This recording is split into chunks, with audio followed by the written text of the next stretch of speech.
What's up, gamers? Aaron Shack here with Shackcast episode 34. You can't do this to me. All right, Andrew Alliance special guest is here to talk What's gaming up? news, tech mergers, social media, content creation, all these things. Um, Andrew is a podcaster, an author, a stoic, a poet, all these different things, and they all happen to rhyme. Andrew, welcome. Hey man, good to be here. Always an honor to be in the seat, hanging out with you, talking about games and all the fun things that we talk about, man. I appreciate you. And welcome back, man, from vacation, man. Thank you. Yeah, I had a great time. I went down to Galveston, Texas, which is a little beach there, and we had some fresh fish.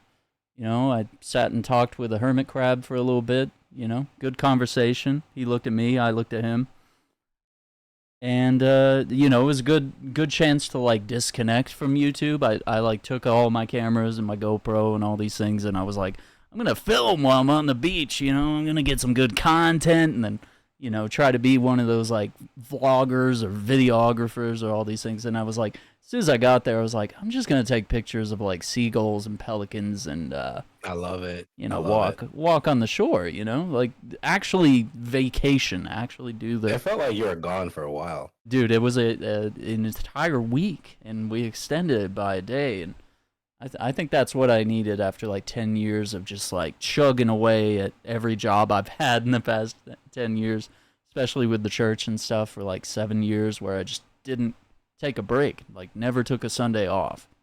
Mm. So I No, think it's it, good to have you back, man. it was time, yeah. And it's good to be back. You know, a little time away gives you perspective and a chance to look at things and recalibrate. So what did you recalibrate while you were gone?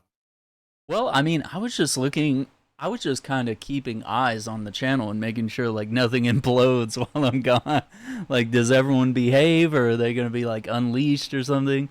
But yeah, it was still like, you know, people would comment on videos and people would like videos, people watching videos.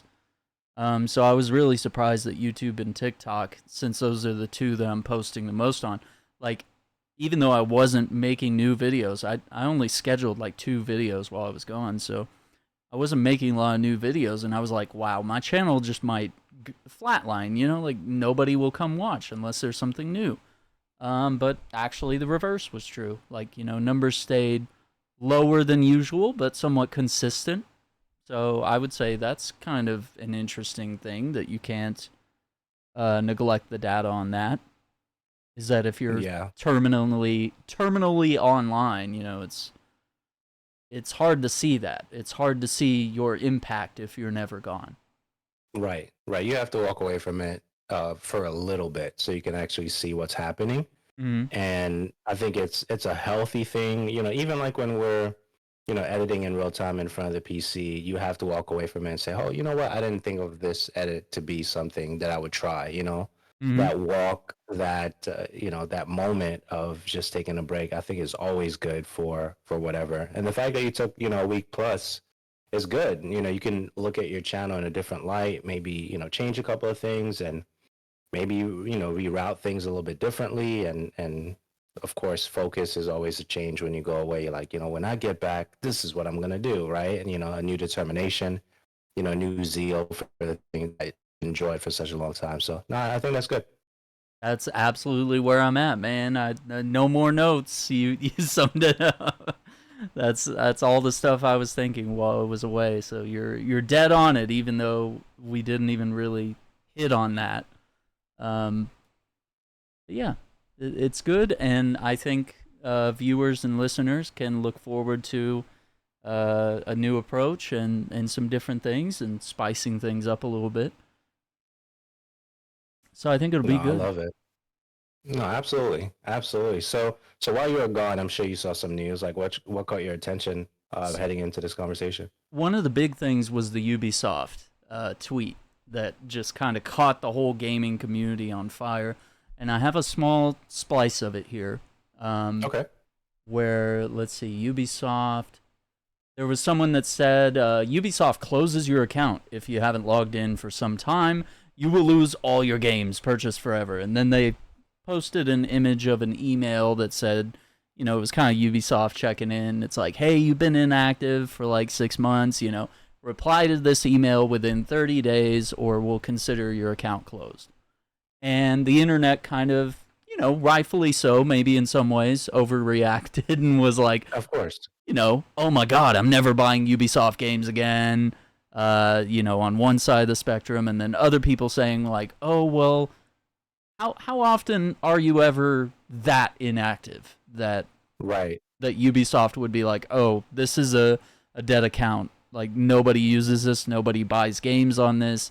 Like, this is going to save us on server space or something, maybe, is the consideration of purging things, whether it's like bots or fake accounts or old accounts that no one uses. You know, that's all just server space to them, holding on to digital copies of games and stuff.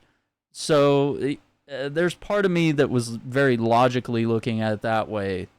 But then there's the other half that says, do we really own anything if the platform can implode or servers get shut down, or if, you know, I miss that email or it goes into my junk mail and it's, you know, and my account looks inactive because, you know, maybe every now and then I feel like sometimes Ubisoft doesn't put out games that appeal to me as much anymore. So I'll play like Division for like a long time, but like it's been a while since I've played an Assassin's Creed or some other games. So like sometimes you go play games made by a different developer for a while and you don't really check in with the Ubisoft platform for a while, maybe. So Yeah, like, are you buying hard copies these days? Like, you know, even you mentioning Division, if we were to lose the ability to play Division, I mean, I don't have a hard copy of Division. I don't think I I don't think. do. Yeah, I don't think I do Yeah. either. I might have one on the Xbox One of Hmm. Division 1. but, Right. and, Right. but the last few years, I think we've really slipped into the digital stuff. And I know a lot of us were hesitant at first. And a lot of times we were like, oh no, I like my physical copies. I like putting it on the wall. I like having the disc. I like knowing that I own it.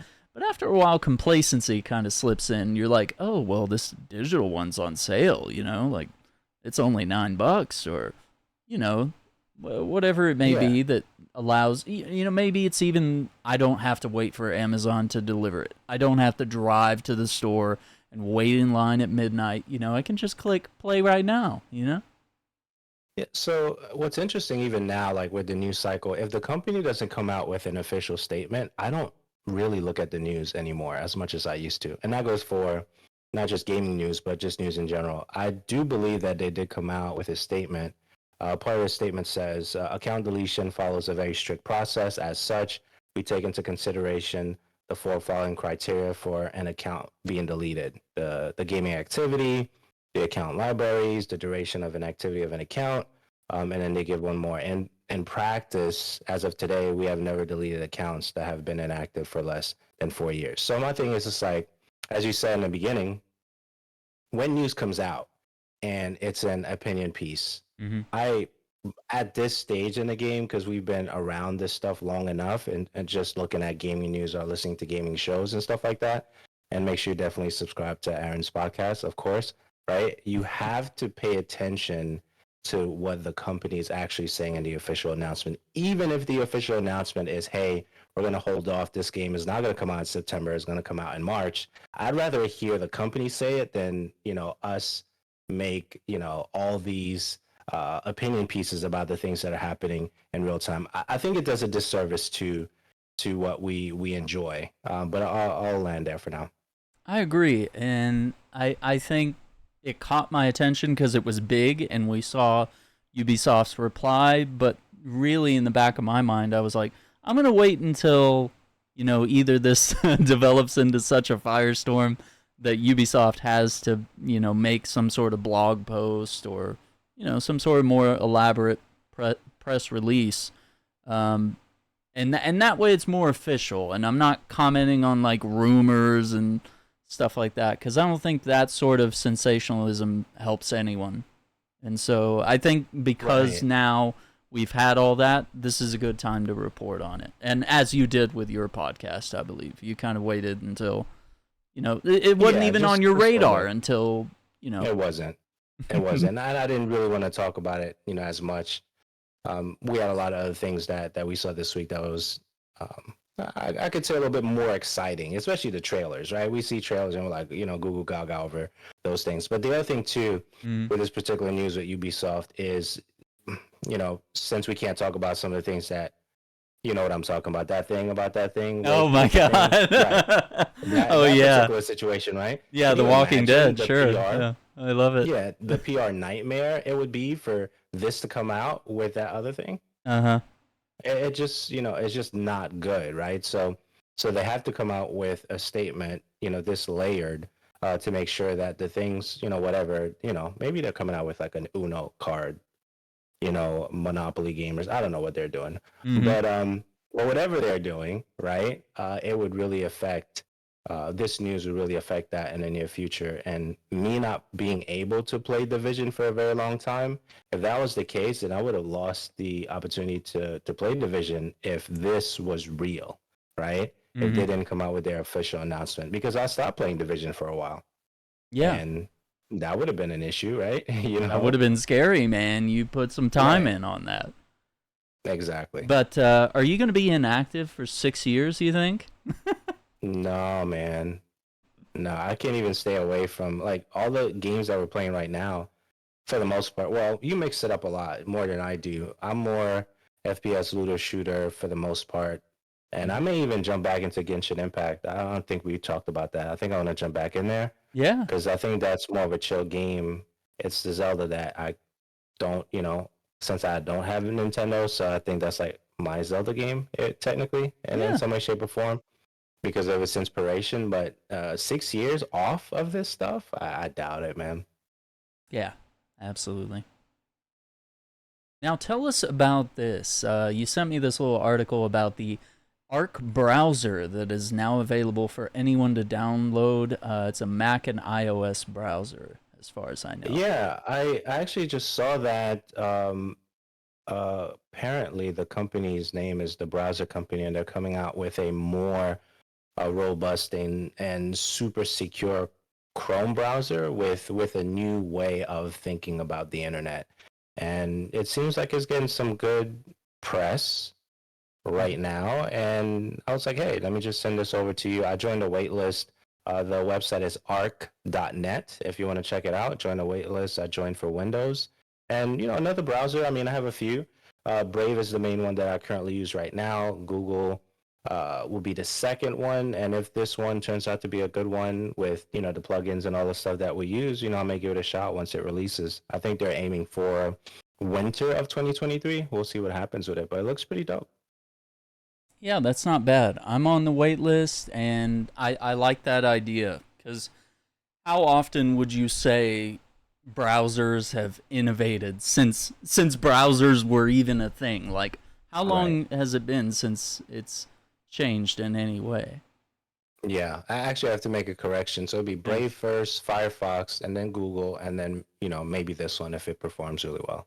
So that would be the order. I barely use Edge right now. Oh yeah. But yeah, but all the browsers that we currently use, they have to be up to par with privacy and security. But that's just that is like standard. That's It has to be basic. the Yeah. standard, right? It has to be the standard. So anything else that they do by way of innovation, I think it's something to be excited about. Absolutely. Next thing we have here, I kind of sprung this one on you, so let me sort of preface this with, oh, okay, actually, hang on. Let's hit the Solstice event in Destiny 2. Yeah, What's man. going on? It's more Destiny, more shooting the lads, the digital lads that is, and then doing it over, right? So I think that when it comes to Destiny, I'm at a point now where I know I mentioned Genshin Impact. Destiny is kind of like the Zelda slash game for me, right? And Genshin, of course, is a little bit lighter. But when it comes to like Solstice or what used to be called Solstice of Heroes, it's just one of those things where you get new custom outfits. I'm sure there's perks with the outfits that you get. This will be like the first Strand rocket launcher that'll be available, and I have yet to get the last expansion pack for Destiny. It's almost like it's not needed I know sometimes people make it seem like you have to buy every single expansion pack to participate. But because the game offers so much already, right? And especially with these events, I think this one ends on the 8th, I think we were talking about earlier. Mm-hmm. There's so much to enjoy. And even when you're chasing certain weapons, I think the scout rifle, I think I have 2 or 3 ranks to finish to get the I don't know if they call it pinnacle or whatever, the seasonal weapon or whatever. I definitely want to get that because of the accuracy and the impact that it has as a scout rifle, especially if the meta comes back as scout. But Solstice has always been one of those things where you're lighting up the bonfires, you're getting new outfits, and you're filling in the book again, right? With this particular event, and I think it's fun. I almost did not participate, and then I was thinking about it, and I was like, well, why not? This Yeah. is like the main game that I've played since 2013. Well, I think beta was 2013 summer, and then 2014 the game released, and we've been playing this game for a long time, right?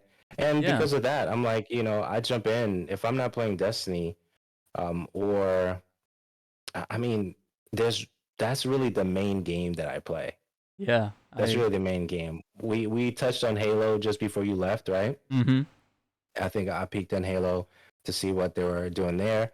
Call of Duty we played a little bit recently on the DMZ, but I mean, Destiny is like the default. It's the It's go-to. home. It is, man. It is, and I think that the blending of the PvP stuff with the PvE, and that it is still competitive, and the fact that it is literally an RPG game now, like versus a few years ago. Mm-hmm. Like if your stuff isn't correct on Destiny by way of maximizing your perks the way you're supposed to, especially in the field of battle, when it comes to PvP, you're going to get torched on the battlefield. It's That's just the very nature true. of the game. Yeah, so and that's why we had to do like the new system of putting all the mods in place so that way when you get like empowered and stuff like that, you're definitely benefiting from not just the PvP side of things, it also helps you in PvE for a mode like not a mode, a celebration like Solstice. So yeah, I think it's fun, man. I think if the fact that it's free to play, a good portion of it is free to play, Mm-hmm. and if you're still, whoever you may be, right? If you're still on the fence about it and it is free to play, why just try it? Yeah. You never know. You might end up falling in love with it. So Honestly, there's no game that has the feel that Destiny does. The movement, the aiming, the firing, the choice of weapons that you get, there nothing really comes close to that feel. Bungie is a true artist in the FPS genre. So like they know how to make a good shooter. yeah, for And sure. And and this the is one next you game we're can't gonna put say that down. about. Yeah, oh no. The next one we're gonna say that about. Is it Marathon. Marathon? Marathon It coming has to be back? Marathon. Yeah, Dude, of course, you know of they're gonna course, crush it. of Um, course. because that was their maiden voyage game was Marathon. That goes way Yeah, back. yeah. I Um, think one of the leads just joined them for Marathon.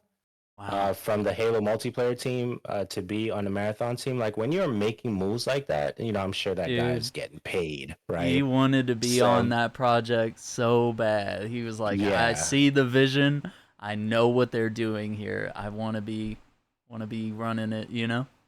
yeah. So when you're making moves like that, and you remember when you used to do multiplayer, well, I don't know if we'll call it LAN parties with Halo and all those things, and Yeah. then those software apps came out, and you do LAN parties across the world using those software things, and Halo has always been a great multiplayer game, right? So when you take the best talent to head a team, especially for a game like Marathon, which is like more of a survival, right? It's kind of like a Rainbow Six Siege extraction type of game, Mm-hmm. right? Yeah. I guess that's what I believe it'll be like, That's what I've and been and the told. yeah, and then the color aesthetics is pretty dope, right? Just the way like the clothing line for that is gonna be dope if they make one. you You know know what I mean? you know they will. I mean, look what they've done Yeah, with Destiny. There's yeah, for stuff you sure, can man. buy from that world, you know? Yeah, I think all that stuff is fun. I think the older we get, I think I just have a special appreciation for all the things that we do get to enjoy, Mhm. especially all the games that we get on a regular basis that are free, that on the PC side, right? It's like, Yeah. are you seriously giving me these games for free like every week? Like, what is going on, Yeah. right? But it's just, it's just I just have appreciation for it. I'm glad I'm on the PC side. It took me a while to get here, Yeah. but Same. now that we're here, it's exciting, man. We've come a long way for sure from being console buddies to gosh, I don't know if I could ever afford a PC, and then Yeah, and here we are. yeah, it's good stuff. One thing about you, you said you were going to skip Solstice. You know what that reminds me of? That almost sounds like you saying like, you know what, I'm going to skip Christmas this year. Right, Just not exactly. feeling it. Like that's how monumental Destiny is to us, and how the traditions and rituals that are in the game, whether it's the Solstice of Heroes, it's all these different, the Dawning, the year kind of cycles through, and you're like, oh, it's about to be Valentine's Day. Like we gotta hit up Destiny. To So, be fair, right? To mm-hmm, be fair, when it comes to these events, and and this is the thing that a lot of people miss with Destiny. They say, hey, I haven't played in a while, the game doesn't interest me. mm, But there's just certain weapons you'll only get during these events, and the perks are only available on those weapons, right? yeah, So when they did Frosty for the Dawning, last Christmas, right? mm-hmm, There's no weapon like Frosty, the pulse rifle, today. There's no perk combination that matches that weapon, and that weapon is still one of the most I wouldn't say powerful. I would say well balanced by way of its perks and the way the weapon works till today, right? Hopefully, we're not prematurely saying that, according to the time of the podcast. But now yeah. they have the Strand weapon for Solstice, first Strand rocket launcher. Where are you gonna get that? I don't There's imagine them doing that anywhere Yeah, else in that's the what I'm game. saying. So So it's intentional. It's intentional it for is. you to join some of these events to get these weapons. Like I've kept most of my Frosties because I know that they may not bring it back. Well, I know Mm-hmm. that there's a possibility that they may not bring it back next Christmas, right? So because of that, you take advantage of the fact that you can get some of these weapons during these events. True. Absolutely. Man, okay, so here's the topic that I kind of sprung on you and brought in here. And it's about NFTs because I think you can comment on this. You have a lot of knowledge in that space, in NFTs and Web3 and crypto and all these things. So, what I want to get at is the Ubisoft thing kind of stirred up a lot of stuff. I Mhm. think Overwatch completely being destroyed, right? Like you can't play Overwatch even if you want to. There is only Overwatch 2. So like a lot of Yeah, people what wanted to go what happened back. there? I definitely want to hear your thoughts. What Dude, happened there? But go okay, ahead, yeah, go we ahead. can touch on that cuz it has a lot to do with what we'll hit in a moment. But basically what they did was like, and it was a kind of an unexpected move. I think we all thought that Overwatch would hang around, and then, the new thing would be, hey, let's all play Overwatch 2. That looks so fun. But like, could you imagine Bungie deleting Destiny when Destiny 2 comes out and just saying, yeah, we just want you to play this game, honestly. Right. So like, there is no way, even if you wanted to, there's no way you can play Overwatch. Like, unless, well, maybe on console, I do have a hard copy, but I mean, I don't think even the servers wouldn't be up. I mean, the most you could do is run around training mode or shoot some bots or something.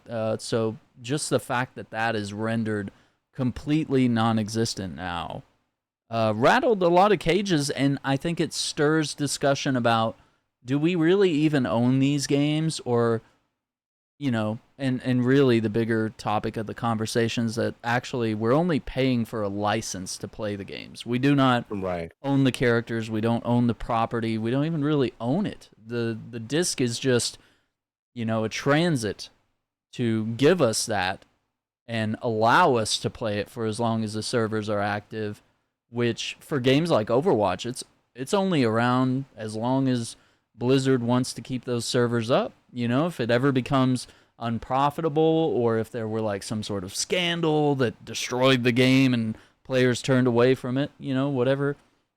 whatever things could lead to the end of life for a game, or maybe it just runs its course after 10 or 20 years and they're like, you know what, Mm, we want to go make other games, we don't want to do Overwatch 3. um, that is kind of another thing that leads me to this topic of NFTs, because I've heard people talk about NFTs as something we'll see in the future of gaming. And some of the examples that people have slated is that NFTs would essentially allow us to keep DLC, maybe like character costumes, weapon skins, whatever it may be, from game to game. So, like, say, Call of Duty or Fortnite or Overwatch, or even if Destiny were to do some sort of thing where Destiny 3 comes out or whatever, and you want to be able to pull your character over, and then all your different color costumes and all your different weapons, maybe each one has sort of some sort of NFT code in there that says, okay, you bought this skin for your Sparrow, you own this. Like, you don't just own it for as long as you're playing Destiny 2. You own it in every Bungie game, or maybe every Bungie game that's in the Destiny world. And, you know, you could see them doing it with Fortnite. It's like you bought the character in the game, then you get it. And it's the same for Call of Duty. It's like if you bought Homelander in Call of Duty, you bought his skin, then, you know, maybe it carries over to Call of Duty Modern Warfare 3 and Call of Duty Black Ops 5 or whatever they want to do. And right. then the last thing I want to hit you on here is, could NFTs actually allow us to own digital games?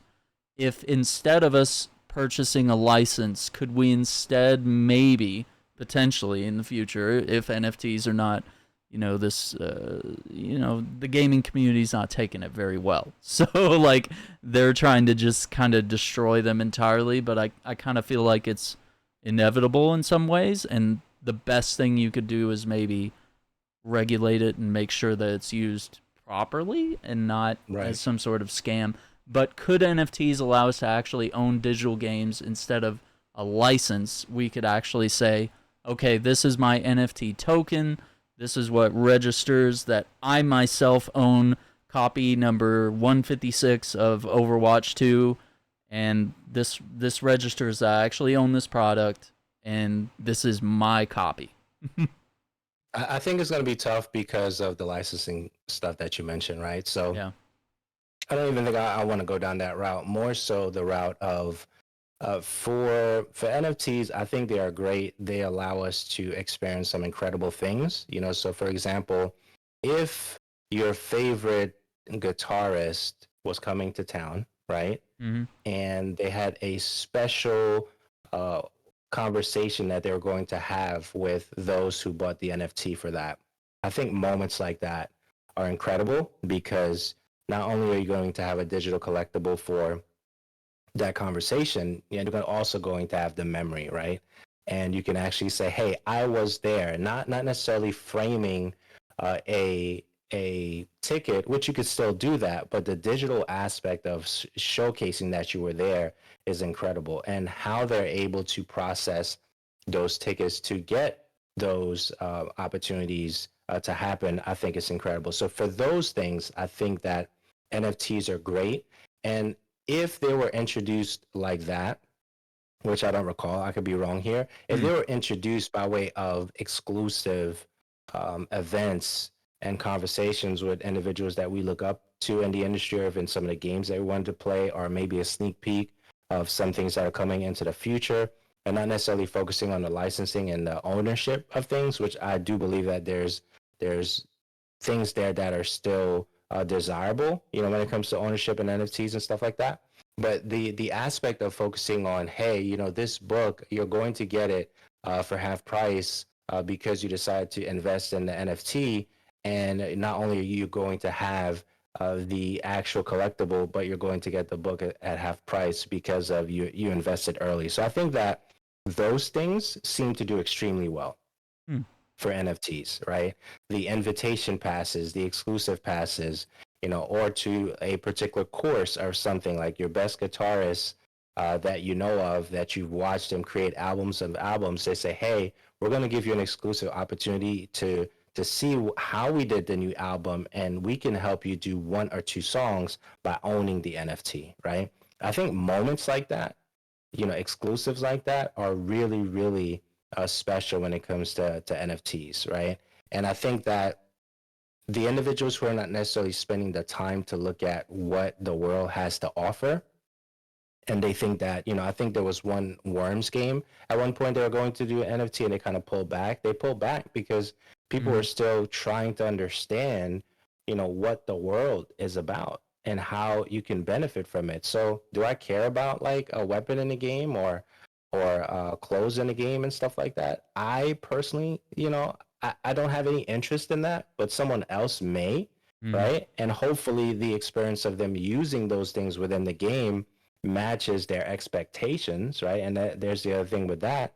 But for me now, it's more so like we have like Destiny grimoire books, right? What if we were to get an opportunity to meet some of the authors at an exclusive event, and all we had to do was buy the NFT for like $40 or $50 or whatever, right? I'd be Convert all that to in. whatever ETH. Yeah, you'll be all in because it's something that you're interested in, right? Or Logitech, does a sneak peek of the next product that's going to come out, and they say, hey, we have a handful of NFTs. 1,000 individuals are going to be able to go into this venue, and we have an NFT that connects to this event. And the only way you can get there is by getting the NFT, right?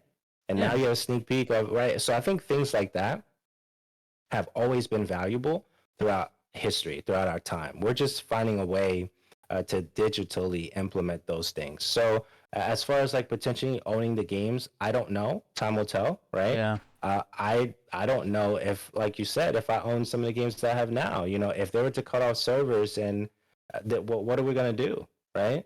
yeah. We can barely do anything with the games now because most of them are always online at this point, right? That's the Whether we keep the scariest part. DLC, yeah, whether we keep the DLC or not, I Mm-hmm. mean, we have most DLCs now that we believe that we own, right? But we're just using them in the meantime based on the agreement and the exchange that we have for the transaction that we did with the company. Like all these DLCs for Destiny or Division or Warframe, or I mean, go down the list. Like, do we actually like own them? I don't know. But I made an exchange. There was a transaction, and it is in my possession, quote Mm-hmm. unquote. And I'm able to load those things in, and they check to make sure that I have ownership, quote unquote, of those things. And people kind of like shun on digital currency, but what are you doing when you're using Glimmer? That's digital currency. It We're is. using all these different things in the world, just using Destiny as an example. But for the individuals who are giving pushback, what are V-Bucks? What are you doing in there?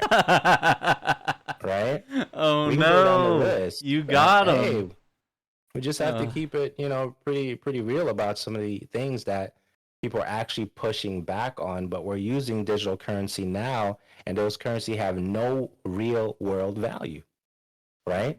Just value Yikes. within the game ecosystem that we enjoy. And we really believe that we're exchanging them as actual money because the vendors, Mm-hmm. whether it's Raul or whoever, Spider or whoever we go to, and the world that we go to, we have to exchange these things to get what we want on the other side. So transactions are always going to happen. But yeah, so it could be very, very gray when it comes to the NFT stuff, but I encourage anybody to really take the time to learn the basics, especially now that you have Bard and then you have all the other AI tools. They can really give you the basic 7-year-old understanding of what these things mean. Wow. I think that is a much more approachable way and a healthier way to look at NFTs instead of seeing the bigger, scarier picture of, it's going to take over the world and you're only going to be able to buy your McDonald's french fries with Bitcoin or, like something that scares people, right? But they don't already realize that some of that, we've already been doing some of that Right. for a long time. Like we've already been using digital currency in forms of like credit cards and PayPal and Venmo and like you said, even in the video game there are digital currencies and exchange rates that we're put $10 into the game and we'll give you 2200 currency and whatever that ends up equaling out to. Yeah, I Right. And guess. and just by way of a quick note, we're giving them money to Mm-hmm. convert to the digital currency to buy this stuff in that world. We're giving them US dollars or whatever dollars you're giving them Mm-hmm. to exchange the US dollars or whatever to the digital currency that doesn't really exist to purchase that thing in that world. Like, who's crazy, right? So are you saying I Where's can't hold a Bitcoin, Andrew? I can't. hey man, I'm saying that explore all the things that we enjoy and don't necessarily disconnect it as if we haven't been doing it in gaming for a while. Yikes. Okay. And you can share a little bit more about NFTs because you've actually produced NFTs. Can you tell us a little bit about that? Yeah, so it's really simple when it comes to like places like OpenSea where you upload the image and put it on the blockchain, but it doesn't necessarily go on the blockchain unless the transaction takes place and it forges it on the blockchain, and then you can look at it through a window. And I say a window because of the apps that allows you to see that it is on the blockchain and go from there. And I think that the process to create is easy, especially if you're going to offer especially because of the tools that are currently available. I'll say that. And if Mm-hmm. there's a service on the other side that you're going to provide, right? So the project that I did, Combat Masters was more so a passion project because of the fighting games that I've played over the years, and that we were able to produce some incredible AI art for that NFT project, Combat Masters, right? So, and I think that that really makes it easy, especially if tools in place that makes it easy. But in terms of like what the value would be on the other side, that is the question that everybody have to ask themselves. What are you going to give on the other side? Is it just art? Because at this point with NFTs, people want more than just the, let's just use picture, quote unquote, right? Mm. They want an experience on the other side. So even if the art is incredible, they still say, hey, so what else does it come with, right? But in a world where if you were to purchase, an art piece and a physical art piece, there's no utility connected to the art piece, right? So now you have to convince individuals in the real world that you don't necessarily need a utility in the digital world. So when you think of Kingpin, Mm. when he saw the painting and Daredevil, that painting reminding him of the world that he used to look at, when he was younger, right? If you ever saw the series Daredevil. Yeah. So he saw the painting and he wanted that painting. So that wasn't utility, but there was an emotional attachment to that based on that particular experience, right? But I think that because individuals who are in the NFT world may not necessarily have an experience, and I think this is broad, I get it, may not have an experience with physical art. And the fact that you're looking at a piece and it evokes an emotion, you're like, hey, this is a digital thing. I want something for it in return. I think those lines are still, being, the meaning for those lines are still being like determined, right? Mm-hmm. So if you don't have a product or a book or a service or a course to connect with the NFT and it's just an art piece, because of all the scams and different things that happen in NFTs, but scams happen everywhere too because it happens with the US dollar, with laundering and all the things that happen. If we're going to keep it real, scams Mm-hmm. happen everywhere, right? So the push for not using NFTs was to say that there was a lot of scams in NFTs, but totally ignoring all the scams that are happening in the other monies that we use around the world, right? Which to me, that doesn't make any sense. You have to be a critical thinker to actually absorb that, right?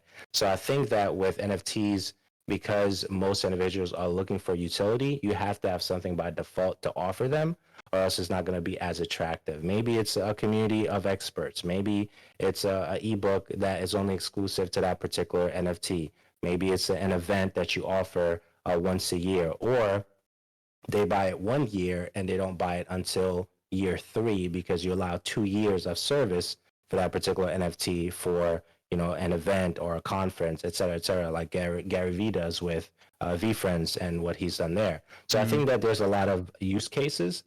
It's really about because education is available, that doesn't mean people are actually going to reach for it, right?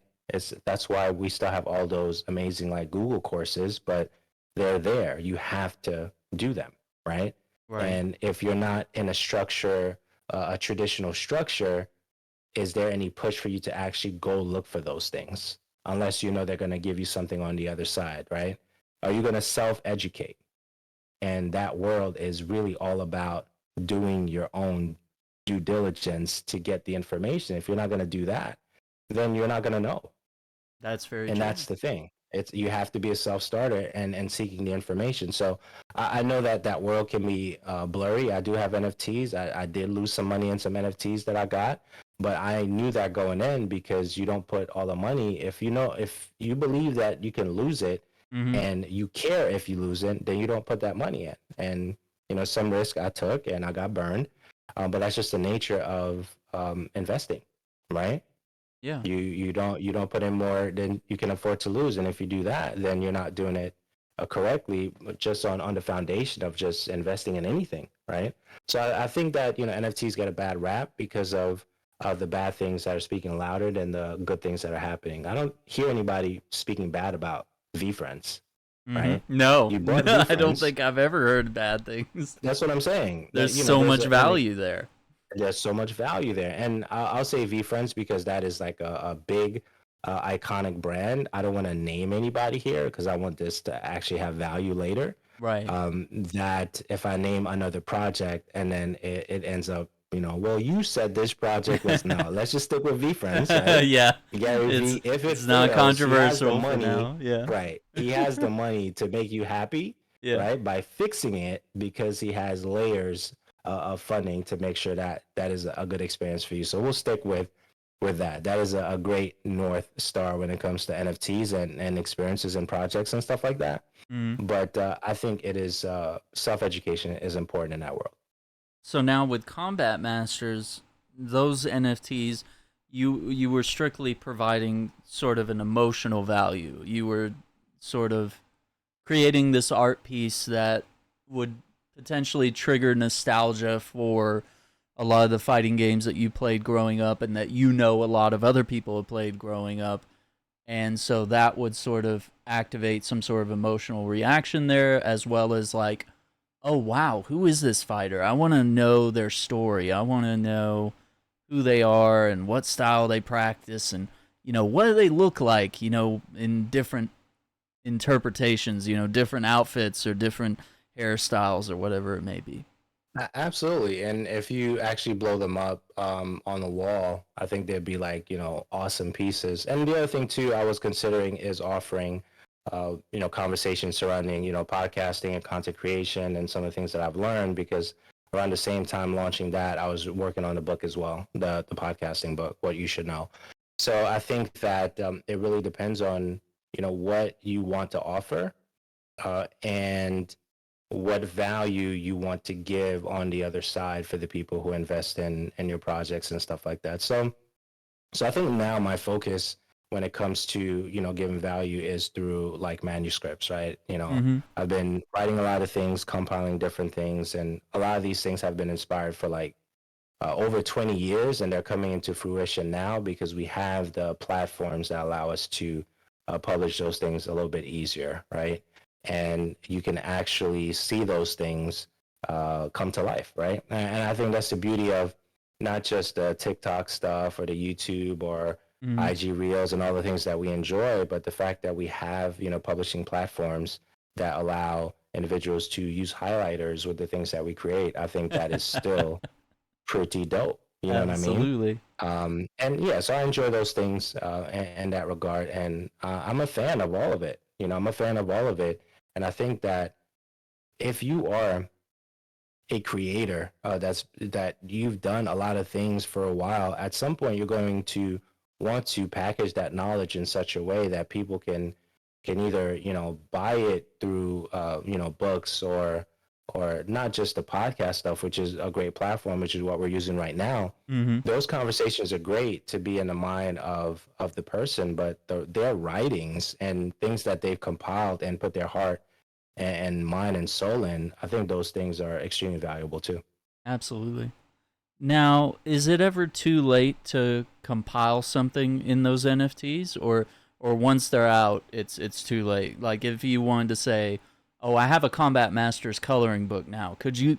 Is it too late for you to put that in the NFT and say, if you buy this fighter, then you'll get 10% off the coloring book? I don't think it's too late. I think depending Mm. on how the metadata is structured Mm-hmm. and how much value that you want to give to the individuals who would be investing in that particular project, you have to decide if you want to do one-offs, right? If it's just one Yeah. project, one event, one thing, or do you want to leave, the metadata and some of the information open where you can make adjustments on the fly? So it's never too late depending on how you structure the project. And I think that, a lot of the tools are making those things a little bit easier for those who are not necessarily into the coding aspect of things. When Yeah. it comes to NFTs and putting things together, putting the images in and doing the scripts and how many you're going to generate, et cetera, et cetera. So I think all those things really depend on the goal that the founders, depending if it's more than right, have Yeah. in mind for what they're going to offer the individuals who are going to invest, right? So I think with VFriends, by way of an example, Mm-hmm. some of the conference tickets were at least 2 year. You buy one and it'll last you for like 2 years, and then you'll buy it again later. So you're getting double the value, but yet they're spending thousands of dollars to bring you guests in year two, and you bought for year one and year two, but you have no idea what year two is going to bring. So there's already a promise there Mm-hmm. that on the other side of this, that you're going to get an amazing event with amazing speakers, and you bought for 2 years, and you're not going to buy until maybe 2025 or 2026, right? Things like that, right? That's a lot of planning, right? And It you have to have is. a big team to execute those things. And Gary Vee's been doing it for a while, so he has people in place to do things like that on that scale. But if you're a small team, you have to be honest with yourself on what you can deliver, what you can offer and deliver to the people. So I think that when the NFT craze was happening at the heart of I would say 2020 2021, Mm-hmm. kind of cooled off a little bit in 2022, companies like the gaming companies, getting back to that, they were still trying to figure out what value they were going to offer, but they already had the nostalgia, emotional value from their user base, because we've been playing Mario for a long time. We've been playing Worms for a long time. So you can go down the list of a lot of these games that we've been playing. So all you have to do is really just offer an event that is going to be memorable for that particular base, I right? don't feel Whether it's a like they've done Mario. that yet. I wish they Yeah, would. I think you have an interesting idea here. yeah, I think that's an easier play, Mm-hmm. because not only you'd be introducing NFTs and of course like the fees, right? The gas fees were big for a lot of people, and maybe don't do it on Ethereum blockchain because the gas fees can be pretty high. Do it on Polygon. The Mm-hmm. the fees are pretty low.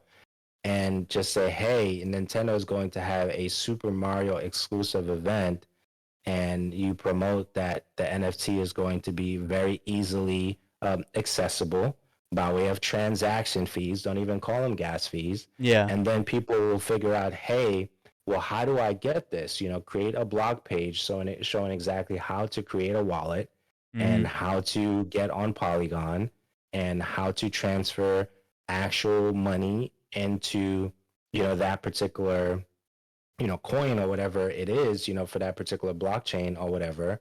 And then just educate folks as you're putting it together, and maybe have Mario do the voices in a video, create an animated video of Mario showing, you know what I'm saying? Like Mm-hmm. really get into that by way of education. Have Mario say, and maybe, Yeah. Toad be there, and maybe Peach be there, Yeah. and, show you how to do a wallet and how to put a wallet together and how to safeguard it and what extensions, are highly recommended so you don't, get burned. Make sure you disconnect from these websites once you leave them. Like it's Mm-hmm. really that easy, right?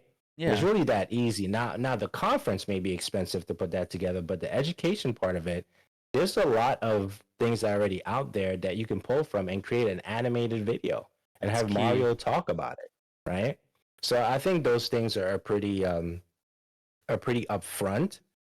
You can remove the word barriers, like some of the things that are difficult to understand, just by using the terms that we already used to, transaction fees. We're already used to that, Yes. right? Don't Things overwhelm like that. people with new terminology and Right. scary words.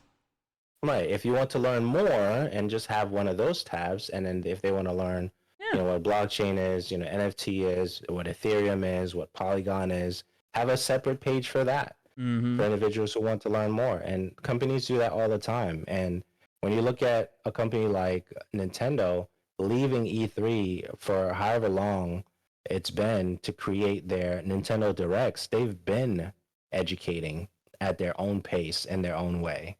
So why would this be any different, right? Companies started leaving after Nintendo. I don't know if Nintendo was the first one to leave. I don't know why it feels it they were. It feels like it might have been, yeah. But I mean, You know what I regardless, the mean? point stands. I mean, they Yeah, they pioneered the direct. I think. I think they were the Y- first to do yeah, the directs out of anyone. So yeah. And look how that turned out. Everybody's doing their own thing now. it's huge.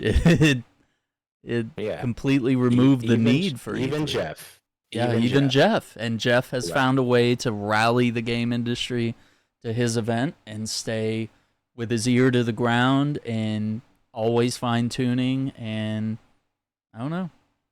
Yeah, and it's worked out. It's worked out, and I think we all want those things. And now Mm-hmm. that everyone's going back out into IRL to meet people and socialize, we're looking for events like that Yeah, again, we still and we'll need the see. person to person interaction and Yeah, we do. the chance to play games early and to cover them and stuff like that. Yeah, for sure. Like even some of the things I'm doing now, IRL, like it's cool to see people and have conversations with them again, right? I didn't realize I missed that. Yeah. Even though we can be in our room and play hours and hours of streaming and just chill here and not move and just have our water nearby and stuff like that.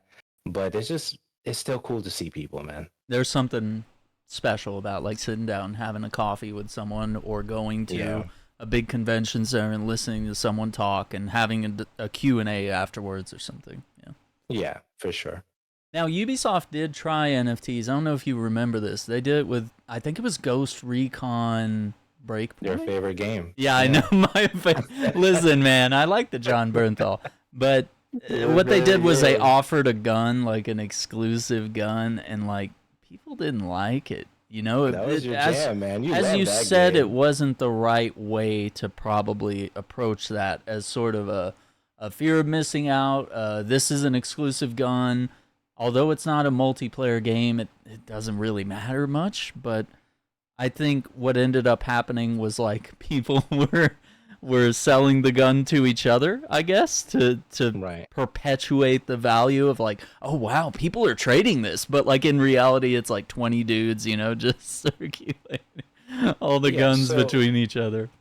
so even that, right? It was Yeah, a good collaboration with John Bernthal in that game, right? yeah, So one thing that would have been cool, especially he's been a popular actor for a long time. yes, If you had a conversation with him in collaboration with Ubisoft and the NFT was the way to get to the event, that would do well yeah, because they're aspiring actors who would want to know, like, look at his career. I mean, I was introduced to him in The Walking Dead. mm-hmm. I don't Me even too. know what he did before that, right? And look where he's gone to, Major getting motion picture into, actor, voice acting, right. video games, his own podcast, Real Ones I with didn't John even know that. Bernthal. Yeah, I didn't even know get that. it, get it. It's I so didn't, good. right. I Yeah. didn't know that. So my thing is like when you have someone Hmm. of that caliber, right? And we hated. Well, I'll speak for myself. I didn't like his character in The Walking Dead, but You're not like you supposed kind to. of get it. Yeah.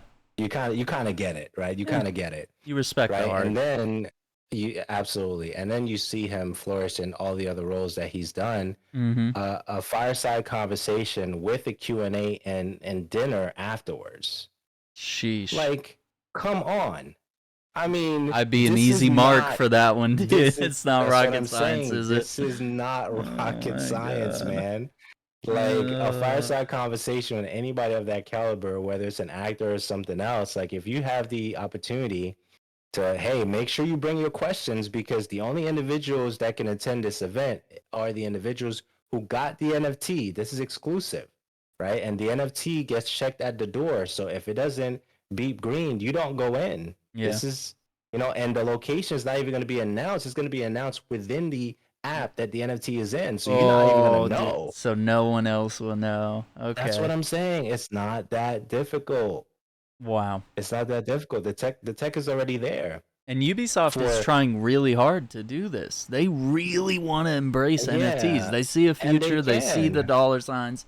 They just They don't know can. how to do They it should listen to right, this man. podcast. They Oh, should maybe listen to they this should. podcast. They Yeah. get some great tips. Say, hey, Ubisoft, we give a lot of great tips on We do. how to get into NFTs and how to Oh do my it god. right, where it's going to serve not only you Mhm. and your current user base, but it's going to serve whoever you bring on as a platform for a conversation. And everybody wins on that. They get the digital collectible, they get the conversation, they may even get the dinner, and they Mhm. may even get things signed Yeah. by the person because they have the NFT. So they may get like you don't have to So much pay. value. That's what I'm saying. Like usually when you go to like Comic Con or what San Diego Comic Con just took place, Yeah. like when you go to those things, there's an alley, right? Artist alley that you have to sign, you get things signed for a particular price Mhm. depending on the artist is there or the special collaboration person is there for the signatures. You pay for that. But Yeah. what if it was already included NFT and much more and surprises? What if those things were like you get the signature of the person, you get a picture that Mhm. only you can get a picture of that, special hoodies that are signed with their name, like come on man, like It it's not writes that hard. itself at this It's not point. that hard, man. Oh my It's god. really not that hard, and they have the money to do it. It's just That's like, are they going to disgusting. like put it towards there? Yikes. I hope they will. I hope they will. That's a good free tip there. Sheesh. All Yeah. right, that has been an exhaustive conversation on NFTs, but I think I've learned a lot here. I always do because that's a world that I'm just kind of peeking in the window in. But I really like your approach, your transparency, and your willingness to educate a little bit here. No, for sure, man. Okay, so big news happened, on a quiet summer day here. Over the weekend, Elon Musk has announced that he is going to demolish Twitter and replace it as X, the letter X, as it is known. And if Yeah. you potentially check your apps on different browsers and stuff, you'll see that the Twitter bird has disappeared, Larry, as we knew him.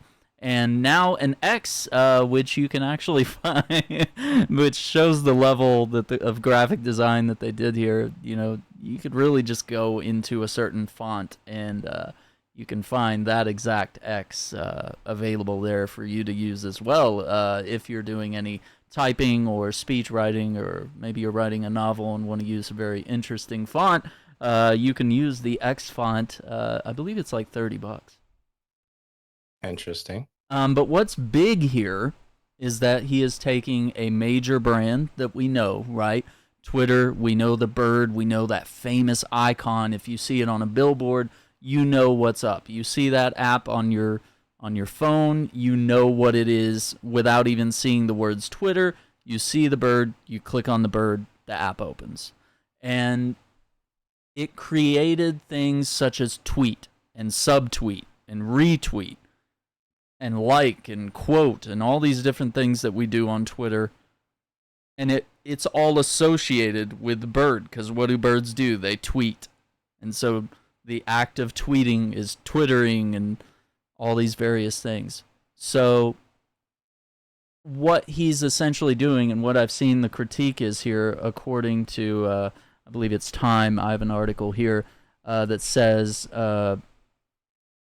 changing the bird logo and all the associated words and stuff has wiped out anywhere between $4 billion and $20 billion in value, according to analysts and brand agencies, because you're taking a familiar thing. It would be like taking the Nike check mark and saying, you know what, we're just going to make it a circle now, and instead of just do it, we're just going to say try it. And yeah, I don't see anything wrong with that, but you're throwing away the Michael Jordan being associated with the brand. You're throwing away the check mark that everybody knows that they have on their hoodies and their shoes and their hats and stuff.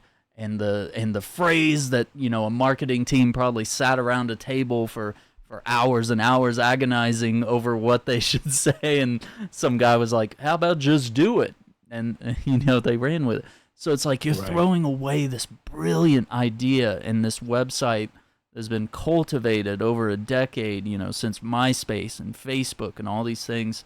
You know, Twitter's been around a while, and it almost feels to me, I almost feel like it belongs in a museum at this point, because it's Right. literally being destroyed. Like we're looking at the statue of David, and someone's literally defacing it with a hammer right now. And this was the town square for the internet age, you know, is how everyone likes to equate it. And now he's just kind of rebranding it because he thinks the letter X is cool. And it's kind of a It is weird thing. cool. It's a cool letter. I got to give you that. It is. It is. But I don't know what it means for me right now, right? Right. It is cool, but I don't know what it means. You know, I did see an article and CBS News, you know, talking about it, but it's just a name change, but as you shared, it's much more. I don't even know what to make of it right now, to be honest with you, right? Yeah. It's like, all right, you're making a change. I could still use the platform the way I've been using it. There's Mhm. individuals that are being lured to pay the subscription to get more value, right? Right. So one of the things with the subscription is if you want to be a part of the ecosystem to get part of the ad revenue, you Mhm. have to be a X subscriber, right? Mm. So part of it is being an X subscriber, and then on top of that, I think you have to have 15 billion impressions in the last like 2 months. Don't quote me on that. The Right. 15 billion I think is accurate, but the 2 months I'm not sure if it's accurate. So I'll paraphrase there a little bit, but that's a lot of impressions, right? So you have to be a machine, a content machine that's getting a lot of impressions on your stuff. 15, that's a lot. That's a lot of impressions, right? That's But you have Coca-Cola to be, numbers, man. You got to be a big yeah, brand, you know. but you have to be subscribed to the service, right? And I think part of the pushback that I Mhm. see, you know, with a lot of conversations on Twitter, yeah, you're doing all these things, or well, X now, you're doing all these things, but I don't even know if I want to be here anymore. That's what I'm starting to You know what I realize. mean? Yeah. That's the convo. That's the convo. Now, why are we here? Because we're here for X spaces, or people are trying to do their subscription models. But now that you have Blue Sky, you have Threads, you right, you have other options on the table. It's like, do I really want to be here? Like, I don't know. I don't And see I as think much that value. is the air. Yeah. Yeah, I think that's the air. Is that a good or bad thing? I think that that is being caused by the leadership. The confusion or the hesitation for commitment is being caused by the leadership, and that's directly reflected with Elon and whoever's leading. You know, those changes that are happening on the platform. Ad revenue, is that good? Sure, sure it is. Right? Ways to make money on the platform. Yeah, that is good stuff. But like, how do you feel about it when you log into it right now? You click on the button to go to it right now. Are you really like happy? Are you glad to be there? Right? And I think those are the things that they're going to have to iron out. Mhm. You know, like threads, you click threads, people are happy that it exists. Yeah. So much so that the numbers that it got within the first couple of days by way of not subscribers, but users on the platform, although it was an easy convert to do that, Mhm. right? Because they're already on IG, it was massive. It's Yeah. still massive, right? So I don't know, man. I think that it's something that we're gonna watch. Threads is becoming even more popular, and people are getting comfortable with that platform. But once the ad folks, the marketers, start hitting Threads, I think it's gonna be a little like, you know, I wish the ads people weren't there, but Yeah. the internet runs on ads, It does. right? You got to have So the that's just, ads, yeah. you gotta have it, right? Uh, yeah, and I think once Threads gets some of the features too, you know, a lot of people have said certain little things here and there are missing. You know, people like to bookmark tweets, they like to share tweets to other sources, other websites, you know, things like that. the integrations, using bots and stuff to automate things through threads. Things like that. And I figure their team is working on stuff, and they want to do it right. They're not gonna just throw features out like other people have done, and just watch it splatter on the wall and drip down onto the carpet. And it's like, why did we do that? And we're like, well, we're just testing things. Right, exactly. Like Testing it because we don't have anything better to do. yeah, like, we didn't really talk this one through. We were just told to do it. Right, exactly. But yeah, so far, I mean, the rebrand doesn't really change anything for me. I feel like the site's the same, but I do see sort of the verified thing is something that you're almost forced into if you want to be able to tweet a lot, you want to be able to reach more people. But my value on the site is not at that level. I'm simply, commentating on things, or, throwing thoughts into the ethos, and maybe sharing moments and talking gaming news and, quick little things. But I don't get into Twitter wars anymore. No more console wars. No more. No, man. No more No. arguments, political threads of, It's your guy's useless. wrong. Yeah, it's like talking to a wall for hours and hours, and it just Yeah. gets your heart rate up for no reason. I'd rather be doing No. something productive.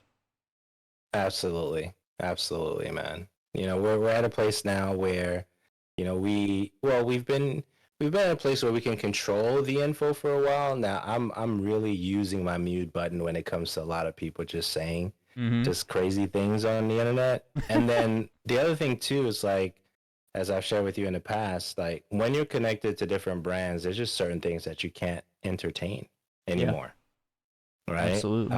And you just have to be mindful of that. So yeah, man, shout outs to all the people who go crazy on the internet because they think that the attention is worth it. For me, you just have to like navigate a certain way. So Absolutely. Now we have some other big news here. Logitech has purchased Loupedeck, and Loupedeck is known as a competitor to Elgato in their Stream Deck. The Loupedeck is a desktop console that allows you to do all sorts of things with your sound equipment, with your yeah. running scenes or programs, applications, all these various things. What does this mean to you, and maybe some of the other applications that have been purchased by Logitech, right? Dude, I mean, this is so good. I don't even know how good it is right now. I'll be honest, right? Yeah, So we I don't saw even know what this. they're cooking. No, No. no, I don't even know how good this is, right? So I saw this. This was July 18th. They made the announcement, Mm-hmm. and I was like, wait a minute, okay. So now, as one of the brand partners for Logitech, shout outs to them. Yeah, If you use my coupon code Andrew Alliance, you get a discount, right? do it. With Logitech stuff. Yeah. So once again, that's Andrew Alliance, right? So yeah. So I saw this. I was like, they're not slowing down, man. No. They're not slowing down. And I think that what's powerful about this one, for me, is I wasn't familiar with Loupedeck until the announcement. And then when I went on their website and I saw all the different products that they have, they are, by just sheer product alone, the direct competitor to Elgato. Absolutely. And how they're going to, okay, so this is not insider information, but I'll say this, right? So Right. what I see is they're going to enhance the Logitech experience by way of software. G Hub is probably going to get an update. The Streamlabs OBS is probably going to get an update directly integrated, for this particular platform. We may or may not see a new product come out of that, but because they're already buying things that are already good and already exist, we will start seeing those things rebranded under the Logitech umbrella. I don't have any insider information. I'm just sharing what I think will logically happen Yeah. because of some of the things that we've seen with Astro and some of the things that we've seen with Blue microphones and Streamlabs, OBS, and things like that. All those things are now under the Logitech umbrella. Jaybird, we can go down the list, right? Logitech G, which is Logitech still, right? And all those things. So seeing them buying stuff like that, one of the things that we're talking about recently on the pod is what else is left, right? They True. have they have lights, they have camera, they have microphones, they have now this device, for your streaming and your editing gear. They have keyboards, they have mice. The only logical thing that's left Mm. is to buy a company that does a audio board for the Oh, gamer, the streamer. That's all that's left. They're either going to do, can you imagine, right? Let's just talk about this for a second. yeah. That the audio board slash, uh, Loupedeck system comes out as a new product. So you can connect your mic to it, but it has a screen that does all the other stuff that a Loupedeck already does. That could be a new product. Now, would that make sense for them to do that? Not right away, but what Yeah. else is left, man? What else is left? I mean, GoXLR, I mean, that's the software is going to be expired, based Mm-hmm. on what they've already shared. And then you have, big boards that are $700 that, it's a stretch for a lot of people. Yeah. And then you have Maono Caster, which makes good products, but their name is still gaining traction in the world. It may be more international than it is domestic, right? Right. For Maono Caster stuff, that's what I have, and that board is great. It does a Mm-hmm. lot of cool things, right? But what is going to be the in between? What is left for the gamer to have on their particular table? There, the only thing that's left is either a device that does audio really, really well, which most of us have at this point, and those who do not is going to be a competitive product for that. And now, for those who were not necessarily going the Elgato route, they're going to get Loupedeck because it's under the Logitech brand. So I think it's a lot. It's going to empower us in a lot of different ways. It's going to connect us. And they didn't pay me to say this. I'm just saying, like, this is what it is. You know what I'm They're saying? This is just what it such a is. well-known brand, and they represent quality in everything they Right, create. So that right, places them leagues ahead. right. So even with the press release, it says the addition of Loupedeck further enhances Logitech's ability to deliver a premium experience and content creation application for all types of creators. That should tell you either they're working on a new thing or it's going to be integrated into the things that we already do. That's really what that says to me. Imagine how much real estate that could free up on your desk if you don't have to have a mixer and a stream deck. You have it all in one. It's just that one piece of equipment there. All of a sudden, you don't have to have all these different knobs and whistles and different, 5 different USB things plugged into your computer to get some of this stuff to run. I mean, if they create some sort of all in one resource that makes things simple, easy, and it's an accessible price, to get those content creators in and still create something at a level of quality, which Logitech's not gonna they're not gonna put out some low level quality Dude, mixer or this board this or is whatever. This is gonna this is be big. top of This the is line. big. This is big news, and it's almost like flying under the radar. It's just Yeah, whatever. yeah. But like they have some dope mics already, right? Mm-hmm. And of course, keyboards and mice are super dope. Streamcam is dope, et cetera, et cetera. Shout outs to them because they support a lot of things that I do. But it's like this is not like a itty bitty news. Like, and I don't think a lot of folks are really talking about it because they acquired and they didn't make from scratch. At this point, nobody's like Mm-hmm. making from scratch like they used to. If Yeah. they see something that fits the company, they're just gonna buy it. Yeah. And that's where we are, man. Sheesh. That's big This is big. news. I'm telling you, this is big news, man. It's Like bigger than people that know. I would just say I can't there's okay, so I'm thinking about how it's going to be played, but of course there's things that just know that this is big news. Okay? Just know that. Just All right? know they're in the kitchen, they're cooking. We don't Just know what the know. meal is, but we know it's gonna be a beautiful, Yeah. beautiful Just see dish. it. Listen, man, just see how they're strategically acquiring companies, okay? They're putting things under the Logitech umbrella. Like, just look at what's going on right now. And listen, this is big news. I'm excited. I'm excited, not just as a partner, but I'm excited as a gamer because this is more stuff that we get to enjoy for content creation and stuff. So I dig it. Absolutely. Now, we touched on this a little earlier. We talked about Threads a little bit. You've been using it for a little while I love now. it. What are some of your impressions, and how have you been using it in your own experience? Yeah, I think that having threads for all the things that I don't want to put on Instagram Hmm. has been really, really nice, right? And It's a what is quiet that? place. What do you not want to put on Instagram? Yeah, like, certain quotes that I just want to write and I don't want to do an image for, Yeah.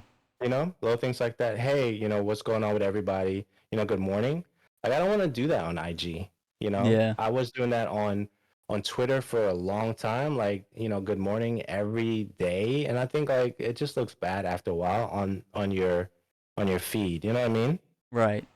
Saying good morning every day and then, getting a few hearts and things like that. I don't know, for me, like after a while, I kind of like got bored of doing that. You want to earn it, So man. you yeah, yeah, don't want those so I free think likes. yeah. So when you have this new quiet place, which is very, very clean in terms of the UI, and they even added the following list recently. When you touch the actual thread icon, now you're able to look at all the people that you're following and what they're doing versus just having one big feed, right? Which I Yes. think that was an amazing change, addition, right, to the platform. And I think that, I really want to take more pictures and just do like quick thoughts on those pictures on that platform rather than doing it only on IG. So I think that that's a cool thing too. And then having the ability to have conversations that are just like a breath of fresh air, maybe because it's still a new platform, right? There's that. But I don't know, I just like that, fresh paint and the fact that all the ads and all the marketers aren't there yet. So yeah, so I'm loving the fact that we get an opportunity to have a micro blogging platform from, that's still connected closely to IG. So yeah, that's pretty dope. Yeah, and I like the fact that it's not, or at least in your experience here, it's not just being used as like, well, I'm just gonna copy pasta what I do on Twitter and just Right. spread it out on across the universe and repost it on Insta and make a short video of me saying good morning on TikTok and like Right. just put good morning across the entire 5 app spread or whatever it is. Like, you're considering what you want to do with this platform and how you want to create value there and make it unique. For sure. For sure. Yeah, I dig it, man. It's really clean. It's dope. The fact that I mean, the amount of users they acquired within the first couple of days on the platform was just like monumental, right? In It's terms of, incredible. yeah. So I like the fact that we still get to enjoy all these experiences, even though it's not a new experience. It's a new place, right? Yeah. But in terms of micro blogging, hearting, retweeting and things of that nature, or zeeting, is that what they're talking about I now can't on believe X? I don't. Zeet. Yeah, cause I yeah, don't the know, X man. you got a Z. Yeah, You got a when Z, you the have the X. EET, right? So yeah, it's another microblogging platform that we're going to enjoy, and I don't know if isn't it TikTok gonna add notes or something? Maybe I missed that, or was that, maybe I was I I dreaming th- that. I think they're exploring stuff like that because Yeah, that kind of leads us into the next topic that we have here, is that they are definitely starting to experiment with longer form content on right. TikTok, whether it's 10-minute videos or potentially beyond, especially for the partnered creators. A lot of people are starting. Some of the bigger creators do like news content, and so, you're scrolling through TikTok and then you see that creator that sort of does the news wrap up. He does a lot of research and blah blah blah, and then he gives you his opinion, his thoughts, and all the facts and everything. And people are getting their news in different places now, whether it's on TV or it's on a website or it's their favorite content creator that sums up the news in a way that they can understand. And they either grab the topics that are interesting to them, whether it's a gaming news creator or it's a political news commentator or whatever it needs to be. And for a while the submarine content was everybody's bag, right? Like everybody, all the submarine experts were on TikTok telling you how submarines are built and why the Logitech gaming controller was such a good choice in the submarine, and how sales actually spiked on that controller. Really interesting. I believe it's going for like $30. That's crazy. Still a banger controller, man. That's one from the early days. But yeah, TikTok is really starting to realize that we're more than just 1 minute long dance videos and stuff like that. It's sort of evolved a little bit beyond that. You sort of find your own TikTok niches. So there's different things like book talk, where you'll find like guys in their libraries and they'll pull like an old Tolkien book and they'll be like, hey, this is one of 10 that were made in the world, and this has Tolkien's elvish writings and how he devised the language for Middle Earth, and I'm going to show it to you today on my channel. Or you get into Titanic talk, where it's nothing but TikToks about the Titanic, about the movie, about interviews with people that were on the Titanic that survived, all these various things. So they're experimenting with longer form content and playlists even. So different ways to organize your content in a way that if somebody shows up to your page, they don't just see a jumbled mess of like 200 videos that you've created. They see, oh, okay, well, this guy made videos about, Tom Clancy's The Division, and he's made videos about his podcast and blah, blah, blah, different ways that you can organize. So they're definitely thinking about the future and how the app can outlast the simple adrenaline rush appeal of essentially channel surfing, right? Right. You're essentially just flicking through 1 minute videos, and if something doesn't interest you, you flick up on the screen, and then you got something else. No, man, I love the fact that we are seeing competition, right? Mm-hmm. Throughout this competition, TikTok, they realize that they have to evolve, and I think it's a beautiful thing. And even their system, and you've benefited from that because you've posted a lot of content on there. Like the more consistent you are posting things that you are working on a platform, it will catch some traction. It may not catch like millions of views or anything like that, but you're gonna get some hits because everybody has an interest for the stuff that we do, gaming related, right? Absolutely. And I know you've done a lot of Zelda stuff on there, and you've done COD stuff on there as well, and we'll get hits on those things, man, because people really enjoy that content.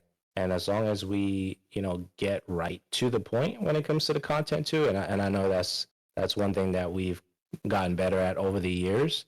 Mm-hmm. People will watch, man. People will watch, and we don't know like where what the big one that's going to go viral. We don't know, but you had a couple of over 100K videos on there. Didn't you have one that went over 100K? I have two that are at over 500,000. That's so, what yeah. I'm saying, man. And I would have never got legendary. That elsewhere. Right. Right. If you didn't post on a platform, you wouldn't experience, those metrics. And I think that's awesome, man. Congrats to you for like pushing that. And that's inspiring to me because I don't post on there as much. And I'm like, man, Aaron posts almost every day on there. Like, man, yeah. I need, and it gives you motivation, especially when you have people who are in the fight with you. And so shout outs to you for doing that and getting the reward for being that diligent on the platform. So I mean, future plans, I mean, strategies, I mean, what are we gonna do? I think we're gonna post here and there on the platform. You more here than there, right? Dude, I can't let that momentum die on TikTok. I gotta at least drop one video a day. Hey, keep going, man. Keep going. You're inspiring me, man. And I mean that sincerely, man. So keep going, doing what you have to do on that platform. I am learning how to post on a little bit better, Yeah, but I think that it's one of those things, as we were talking about earlier. You have to self-educate and you have to test things, you and do. then you see what happens. And consistency is key. I mean, I started off with just nobody caring to watch my videos, and now it's like when I drop a Zelda video, it's like everybody wants to tell me, how they did that boss fight too, and what their experience was, and then they like the video, and they follow the channel, and then somehow it leads them to the YouTube, and maybe it branches out in a million different ways, and they see all the different things that I do, and that's best case scenario. Right. Absolutely. There's one other thing I want to talk about with TikTok because you've experienced this a little bit yourself, but one of the problems that they've been facing lately that's a big topic among creators is imposter accounts. So Mm, not only will there be Andrew Alliance, but there will be Andrew Alliance 1, 2, 3, 4, 5, 6, Andrew Alliance clips, Andrew Alliance podcast clips, and only one of these, for example, would be run by you, and it's Andrew Alliance with the little verified check mark or whatever, right? So mm. it's other people taking your videos, your content, and cutting it up and putting a watermark over it sometimes, saying Andrew Alliance 1, 2, 3. That way they can grow as you have grown and take your revenue. And it happens on YouTube Shorts as well. There's people that Right. take Joe Rogan's clips, and there's a million Joe Rogan imposter accounts that repost his podcast. And maybe Joe likes it because, it gets his message out there even further, and he doesn't have to pay this PR team. So maybe in some ways it's Right. advantageous, but in other ways it's people potentially monetizing content that is owned by you and created by you, and they are redistributing it, and also they're DMing people pretending to be you and asking for money. Yeah. So Yeah. yeah, that's the thing, right? At what point do we draw the line? So I was recently watching a Mr. Beast interview. I like a lot of his interviews because he tries his best to keep it simple for us who are coming up in the game. Mm-hmm. And sometimes we don't follow that that simple instruction. Just make good videos and get to the point as soon as you start. Blah blah blah. All those things. Yeah. And and the video, I think Colin and Samir were the individuals interviewing the Beast, and he said, "Hey, clip me, do all the things that you do, share it. The more the better, right?" And I'm trying to try to. Is he saying that because he's already quote unquote made it, right? Or is it okay? You see what I'm saying? Like, it's one thing if you're coming up in the game, Yeah. right? And I respect Mr. Beast. I'm a fan, right? I could say that I'm a fan. But are you saying that because you already made it, or are you saying that because you understand that it doesn't pay you? It costs you more to go after people than it is to just let them clip and then post it on IG Reels and TikToks and Twitter and stuff like that. Yeah. But if your thing is to make an impact no matter what, then you're not going to care to some degree, how that is going to impact you. But not everybody could say that because not everybody's making all the money that they would want to make, right? Yeah. So I think it's a tough conversation, right? So for me, after watching that video, from him saying, clip it and stuff like that, I'm like, well, why am I uptight about people copying my stuff? Is it just because I'm still on the grind? I'm still on the rise? Like, what is that? So I think there's some other questions that we have to ask when it comes to that stuff, because if you said something impactful in a 30-second video and someone decides to reshare that, and it changes lives that you may not necessarily see or hear from, was it worth it? Or was it worth seeing the video being shared and then having it pulled down from the platform and that message doesn't get out. It's I don't know, man. I don't know. It's tough one. It's a tough one because I'm uptight sometimes about people sharing my stuff, and I'm like, well, what is the point? Yeah. Then is it only about money, or is it about the message too? And this is coming from somebody who still is on the rise. Like, I might as well just let them do it, Yeah. right? If it's not harming anyone, Right. If it's a message, hey, keep your head up, keep going, don't give up, and then it's a great message, and then let's say Hideo Kojima comes into to the frame and then says that in his language and whatever, and we smile and we point at the camera and we say keep going, you got it, and then someone decides to take that clip and then start reposting it, and I'm like, but the message though, the message is dope.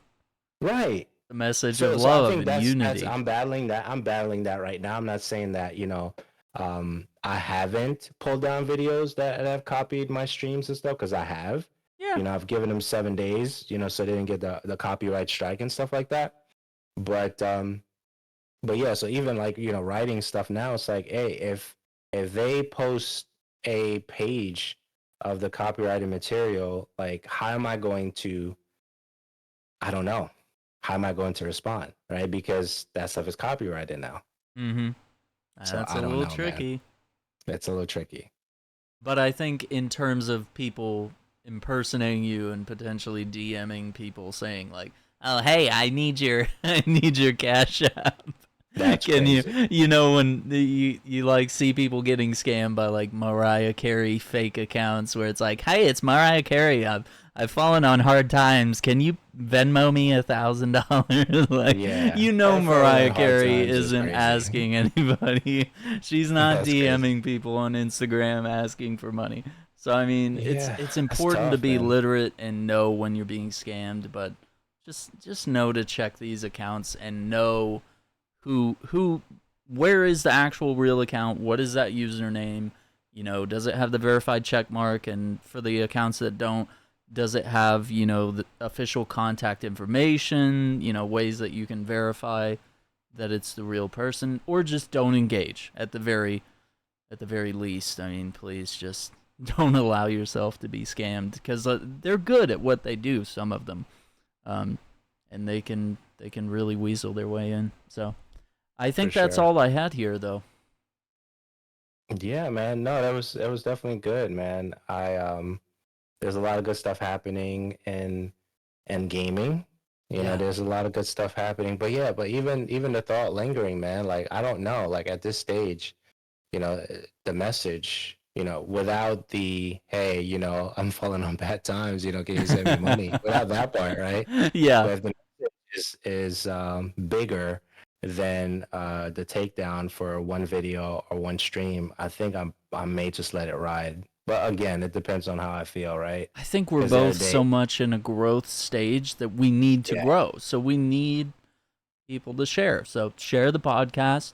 If you see something you like, whether it's a book or various YouTube videos or whatever, sharing that stuff really makes a big impact for us. That's what grows the channel. That's what gets more eyes, more dollars, whatever it may be.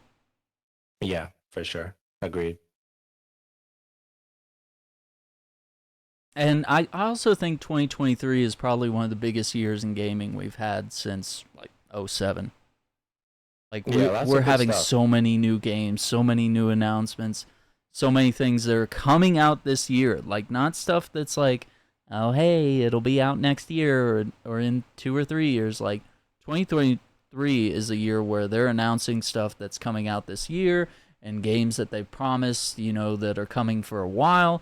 Starfield's coming out later this year. You got the announcement of Star Wars Outlaws. You have so many games, massive titles that are coming out throughout the year. So I think we're looking forward to a very exciting time. A lot to talk about. Yeah, for sure. For sure. And we're just you mentioned Starfield. I'm really excited to see what that's going to be like, man. Same. Keen to experience it. Well, once again, I want to thank you for coming on the show. But listen, you have something you want to plug here, and that is your new book.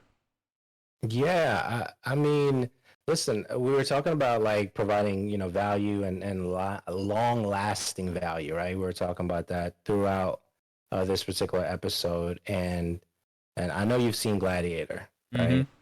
You've seen Gladiator. Gladiator has been one of my favorite movies. It's still at least top three, man. Movies that we've seen the last 20 plus years, and the latest compilation, this one was inspired by my Christian journey, my philosophy journey, and it's a book designed to really leave practical, daily wisdom, if you want to say that, on the table. But I want to hear your thoughts first before, because I think we can actually just talk about this for a few.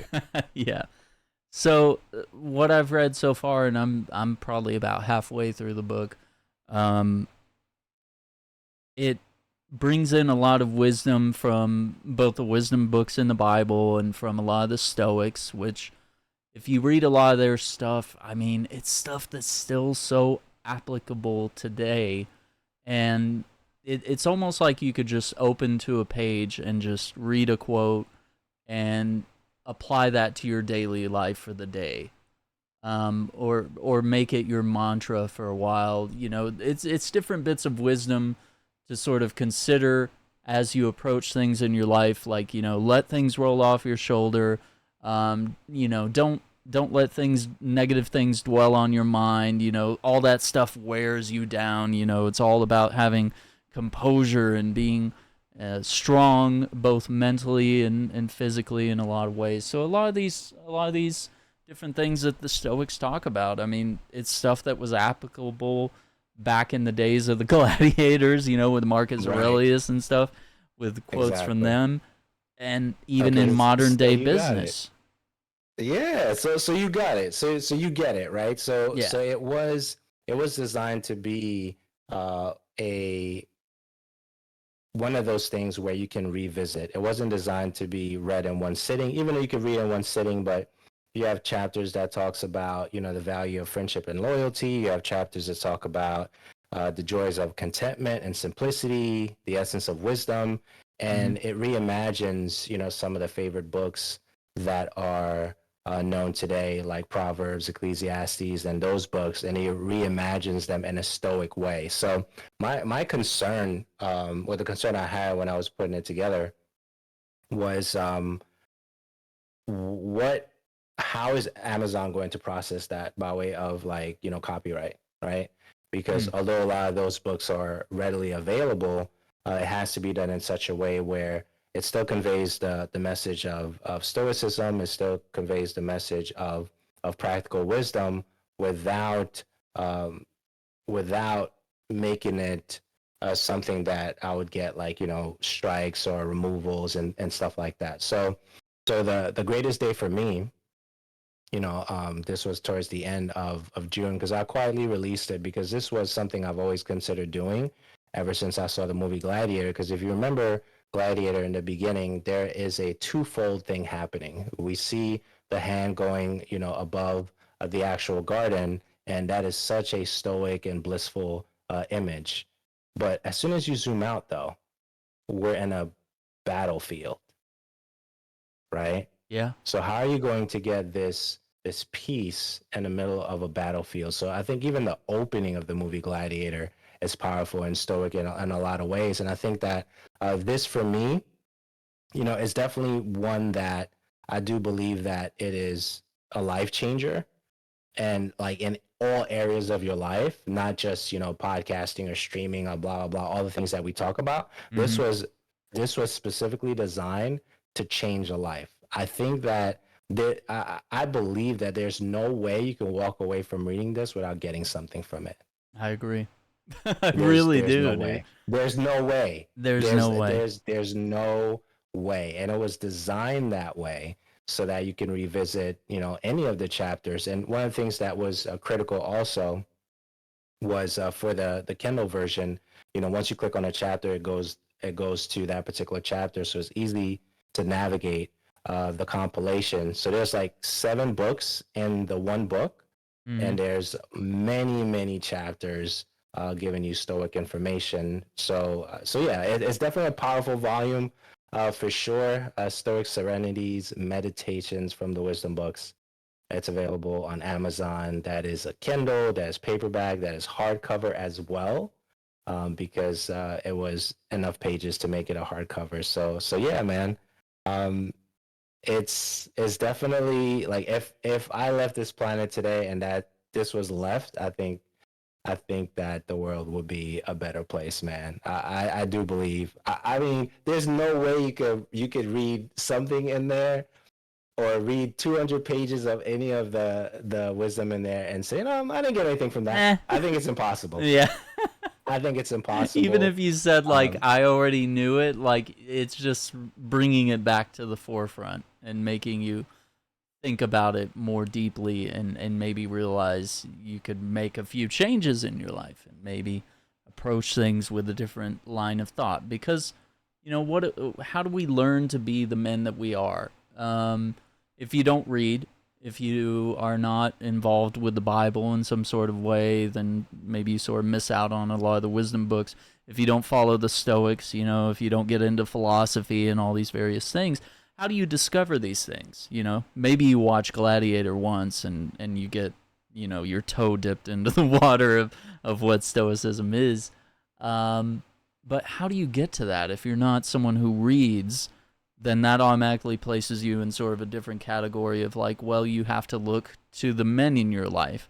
And if you're lucky, maybe some of the men behave in that way. But, if you end up with a father that's, not so good or, a male figure in your life that doesn't embody those concepts, you end up sort of being raised a different way yourself and you lack a lot of that wisdom, that patience, the honor, all these various things that these books sort of teach you about remaining calm in the storm and stuff like that, and never showing your anger to your enemy, never showing your hand, all these different things like that. There's so much of that can be applied, whether it's in your day-to-day conversations with friends, you're trying to make business deals, you're talking to your wife, whatever it may be. All of these concepts can have value, and that's really cool. And I think that's so cool that you made it in a way that it's not necessarily a book you got to read to cover to cover. I just want to do that in order to review it and understand it and maybe gain some knowledge. But it's really cool that you can just sort of come back and be like, oh, I'm really having trouble making friendships right now. Is there something in this book that could sort of offer me some wisdom? And then you flip to the chapter and verse and you find something that probably right. resonates with you. It even have chapters and verses, man. I thought that was I pretty neat saw you too. did that. I was like, this he's really doing a thing here. Like, he really wants you to be able to quote chapter and verse and be able to go back to that exact line that Yup. means something. And if you're Yeah. talking about it in a fireside chat, you can say like, "Oh man, book 3, line 21," whatever Yup. maybe you Exactly. can just say that was the line that hit me the hardest, and maybe you'll go through the book. As I said, I was going through it on the Kindle, highlighting stuff cuz you can quickly revisit those moments and see what resonated with you, and that way you sort of have that moment bookmarked for later, because if you realize a quote like that right there is something that resonates, you really have to pound it into your head. Like, just reading that quote once, you're like, oh, that's kind of neat. Like, I'd like to be, more forthright in my conversations by, not being angry in front of others and showing all that emotion and thus, destroying my argument that I'm having. You really need to revisit that quote more than once. Maybe you need to write it down on a piece of paper. There's various different ways that you sort of memorize things and commit that to memory, and then memory becomes habit, right? For sure. For So, sure. Yeah, man. It's dope. It's dope. It's one of the best kept secrets on the internet. I really believe that. I don't think anything like this has ever been done before. yeah. Um, I don't know. Has there? I mean, taking like great writers like Seneca inspired Marcus Aurelius and Zeno and Epictetus and all those guys, and as if they were to like reimagine the wisdom books. I've never No. seen it. I know people write dissertations about those individuals, but or maybe they write biographies on them, or compile a few quotes. But what you've done is certainly a very different interpretation, and it is lengthy and deep. For sure, man. Yeah, so definitely check it out. Check it out. Check it out. Stoic Serenities, Meditations from the Wisdom Books. It will potentially change your life. I think at least one line in there will make a difference. Absolutely. I will have all of Andrew's links to the book, and all of his relevant info in the description down below. You'll be able to check him out anywhere he is available and posting and creating videos, creating podcast content. And of course, now he is an author and a poet, a Stoic, all these things. Andrew, thank you for coming on the show. I appreciate your conversation, and I think we learned a lot here, and we had a really value-packed conversation with each of these topics going through here and making sure that we could bring something different to the conversation that's maybe not seen elsewhere. No, appreciate you, man. Thank you. So once again, gamers, thank you for watching. This has been the Shackcast episode 34. We talked about some gaming news, tech mergers, social media, content creation, and of course, you're going to have to do some reading on the Stoics. That's your homework for me. Thank you for watching. Thank you for listening, and we will see you guys on the next one. Take care. Be safe. Bye.